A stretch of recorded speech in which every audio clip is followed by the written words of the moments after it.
ஆண்டின் பொதுக்காலம் 5ஆம் ஞாயிறு.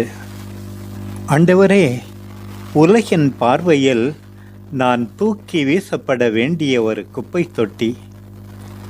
ஆனால் உமது அருளால் என்னை படைத்தவரான உமது பார்வையில் நான் ஒரு வியத்தகு படைப்பு. நீர் இல்லை என்றால் உலகே நிலை தடுமாறியிருக்கும். துர்நாற்றம் வீசிய என்னை நறுமணமாக நீர் உருமாற்றினீர். எல்லாரையும் போல கிராமங்களிலும் நகர்களிலும் வாழ்கின்றேன். எல்லாரையும் போல உடுத்துகின்றேன், பேசுகின்றேன், துன்புறுகின்றேன், கடமையை செய்கின்றேன். ஆனால் மற்றவர்களிலிருந்து வேறுபட்டு காண்கிறேன். ஏனெனில் ஆட்சிக்காக நேர்மையோடு உழைக்கிறேன்.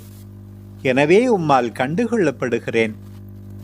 உடலுக்காக ஆன்மா இருப்பது போல இந்த உலகுக்காக நான் இருக்கிறேன். நான் இருமாப்பு கொள்ள ஏதும் இல்லை. ஏனெனில் நான் இவ்வாறு இருப்பது உமது அருளால்தான். ஆண்டவரே, ஒவ்வொரு நாளும் என் நம்பிக்கையை வலிமையாக்கும்.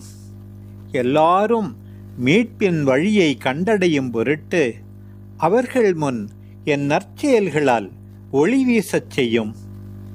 நான் எப்போதும் அவர்களிடமிருந்து மறைந்து கொள்ளாமல் அவர்கள் வாழ்வுக்கு வழியாக வாழச் செய்யும். ஒவ்வொரு நாளும் என் சகோதர சகோதரிகளுக்கு நம்பிக்கை அளிக்க, பாதுகாப்பளிக்க, அவர்களோடு உடன் இருக்க எனக்கு கற்றுத்தாரும் சாமி. ஆமென்.